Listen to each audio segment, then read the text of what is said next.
രണ്ട് രാജാക്കന്മാരുടെ പുസ്തകം 5-ാം അധ്യായം. അരാം രാജാവിൻ്റെ സേനാധിപതിയായ നയമാൻ മുഖാന്തരം യഹോവ അരാമിന് ജയം നൽകിയതുകൊണ്ട് അവൻ്റെ യജമാനൻ അവനെ മഹാനും മാന്യനുമായി എണ്ണി.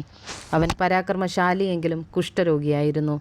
അരാമ്യർ കവർച്ചപ്പടയായി വന്നിരുന്നപ്പോൾ ഇസ്രയേൽ ദേശത്തു നിന്നൊരു ചെറിയ പെൺകുട്ടിയെ പിടിച്ചുകൊണ്ടു പോയിരുന്നു. അവൾ നയമാൻ്റെ ഭാര്യയ്ക്ക് ശുശ്രൂഷ ചെയ്തു വന്നു. അവൾ തൻ്റെ യജമാനത്തിയോട്, യജമാനൻ ശമരിയിലെ പ്രവാചകൻ്റെ അടുക്കൽ ഒന്ന് ചെന്നെങ്കിൽ അവൻ അവൻ്റെ കുഷ്ഠരോഗം മാറ്റിക്കൊടുക്കുമായിരുന്നെന്ന് പറഞ്ഞു. അവൻ ചെന്ന് തൻ്റെ യജമാനനോട്, ഇസ്രായേൽ ദേശക്കാരത്തിയായ പെൺകുട്ടി ഇന്നിന്ന പ്രകാരം സംസാരിച്ചു എന്ന് ബോധിപ്പിച്ചു. നീ പോയി വരിക, ഞാൻ ഇസ്രായേൽ രാജാവിനൊരു എഴുത്തു തരാമെന്ന് അരാം രാജാവ് പറഞ്ഞു. അങ്ങനെ അവൻ 10 താലന്ത് വെള്ളിയും 6000 ഷെക്കൽ പൊന്നും 10 കൂട്ടം വസ്ത്രവും എടുത്ത് പുറപ്പെട്ടു. അവൻ ഇസ്രായേൽ രാജാവിൻ്റെ അടുക്കൽ എഴുത്തും കൊണ്ട് ചെന്നു.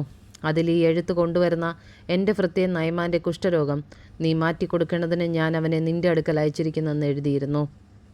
ഇസ്രായേൽ രാജാവ് എഴുത്തു വായിച്ചപ്പോൾ വസ്ത്രം കീറി, അവനിതാ കുഷ്ഠരോഗം മാറ്റിക്കൊടുക്കേണ്ടതിന് ഒരാളെ എൻ്റെ അടുക്കൽ അയച്ചിരിക്കുന്നു. മരിപ്പിക്കുകയും ജീവിപ്പിക്കുകയും ചെയ്യുവാൻ ഞാൻ ദൈവമോ? നോക്കുവീൻ, അവൻ ഇതിനാൽ എന്നോട് ശണ്ഠയ്ക്ക് കാരണം അന്വേഷിക്കുകയല്ലയോ എന്ന് പറഞ്ഞു. ഇസ്രായേൽ രാജാവ് വസ്ത്രം കീറിക്കളഞ്ഞെന്ന് ദൈവപുരുഷനായ ഏലിശ കേട്ടപ്പോൾ രാജാവിൻ്റെ അടുക്കൽ ആളയച്ചു, നീ വസ്ത്രം കീറിക്കളഞ്ഞതെന്ത്? അവൻ എൻ്റെ അടുക്കൽ വരട്ടെ, എന്നാൽ ഇസ്രായേലിൽ ഒരു പ്രവാചകനുണ്ടെന്ന് അവൻ അറിയുമെന്ന് പറയിച്ചു. അങ്ങനെ നയമാൻ രഥത്തോടും കുതിരകളോടും കൂടെ ഏലിശയുടെ വീട്ടുവാതിൽക്കൽ വന്നു നിന്നു. ഏലിശ ആളയച്ച്, നീ ചെന്ന് യോർദാനിൽ 7 പ്രാവശ്യം കുളിക്ക, അപ്പോൾ നിൻ്റെ ദേഹം മുമ്പിലത്തെ പോലെയായി നീ ശുദ്ധനാകുമെന്ന് പറയിച്ചു. അപ്പോൾ നയമാൻ ഏറ്റവും ക്രുദ്ധിച്ചു പുറപ്പെട്ടു. അവൻ തന്നെ പുറത്തു വന്ന് അടുത്തു നിന്ന് തൻ്റെ ദൈവമായ യഹോവയുടെ നാമത്തെ വിളിച്ച് പ്രാർത്ഥിച്ച് തൻ്റെ കൈ ആ സ്ഥലത്തിന്മീതെ ആട്ടി, ഇങ്ങനെ കുഷ്ഠരോഗിയെ സൗഖ്യമാക്കുമെന്ന് ഞാൻ വിചാരിച്ചു.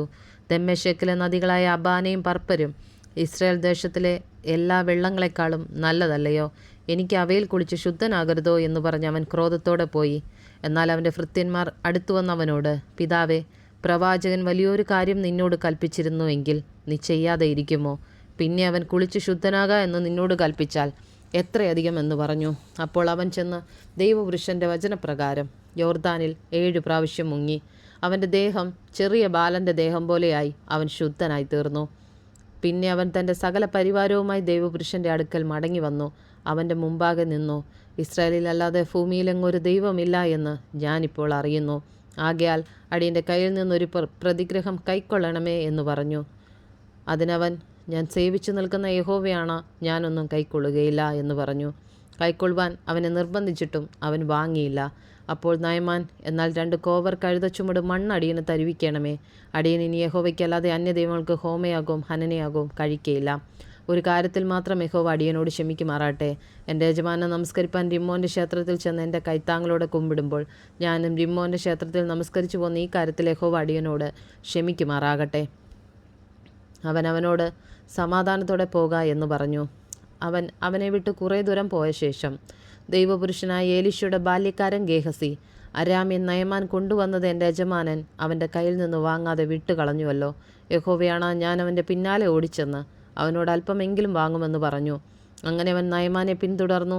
അവൻ തൻ്റെ പിന്നാലെ ഓടി വരുന്നത് നയമാൻ കണ്ടപ്പോൾ രഥത്തിൽ നിന്നിറങ്ങി അവനെ എതിരേറ്റു. സുഖം തന്നെയോ എന്ന് ചോദിച്ചു. അതിനവൻ, സുഖം തന്നെ. ഇപ്പോൾ തന്നെ പ്രവാചക ശിഷ്യന്മാർ 2 യൗവനക്കാർ എഫ്രൈം മലനാട്ടിൽ നിന്ന് എൻ്റെ അടുക്കൽ വന്നിരിക്കുന്നു. അവർക്കൊരു താലന്ത് വെള്ളിയും 2 കൂട്ടം വസ്ത്രവും തരണമേ എന്ന് പറവാൻ എൻ്റെ യജമാനൻ എന്നെ പറഞ്ഞയച്ചിരിക്കുന്നു എന്ന് പറഞ്ഞു. ദയചെയ്ത് 2 താലന്ത് വാങ്ങണമേ എന്ന് നയമാൻ പറഞ്ഞു. അവനെ നിർബന്ധിച്ച് 2 സഞ്ചിയിൽ 2 താലന്ത് വെള്ളിയും 2 കൂട്ടം വസ്ത്രവും കെട്ടി തൻ്റെ ബാല്യക്കാരി 2 പേരുടെ പക്കൽ കൊടുത്തു. അവർ അത് ചുമന്നുകൊണ്ട് അവൻ്റെ മുമ്പിൽ നടന്നു. കുന്നിനരികെ എത്തിയപ്പോൾ അവനത് അവരുടെ കയ്യിൽ നിന്ന് വാങ്ങി വീട്ടിൽ സൂക്ഷിച്ചു വെച്ചിട്ട് ബാല്യക്കാരെ അയച്ചു കളഞ്ഞു. അവർ പോവുകയും ചെയ്തു. പിന്നെ അവനകത്ത് കടന്ന് യജമാനൻ്റെ മുമ്പിൽ നിന്നു. എന്നാറെ ഏലിശ അവനോട്, ഗേഹസിയെ, നീ എവിടെ പോയിരുന്നു എന്ന് ചോദിച്ചു. അടിയൻ എങ്ങും പോയില്ലെന്ന് അവൻ പറഞ്ഞു. അതിനവൻ, ആ പുരുഷൻ രഥത്തിൽ നിന്നിറങ്ങി നിന്നെ എതിരേറ്റപ്പോൾ എൻ്റെ ഹൃദയം നിന്നോടുകൂടെ പോന്നിരുന്നില്ലയോ? ദ്രവ്യം സമ്പാദിപ്പാനും വസ്ത്രം, ഒലിവുതോട്ടം, മുന്തിരിത്തോട്ടം, ആടുമാടുകൾ, ദാസീദാസന്മാർ എന്നീ വക മേടിപ്പാൻ ഇതാകുന്നുവോ സമയം? ആകയാൽ നയമാൻ്റെ കുഷ്ഠം നിനക്കും നിൻ്റെ സന്തതിക്കും എന്നേക്കും പിടിച്ചിരിക്കുമെന്ന് അവനോട് പറഞ്ഞു.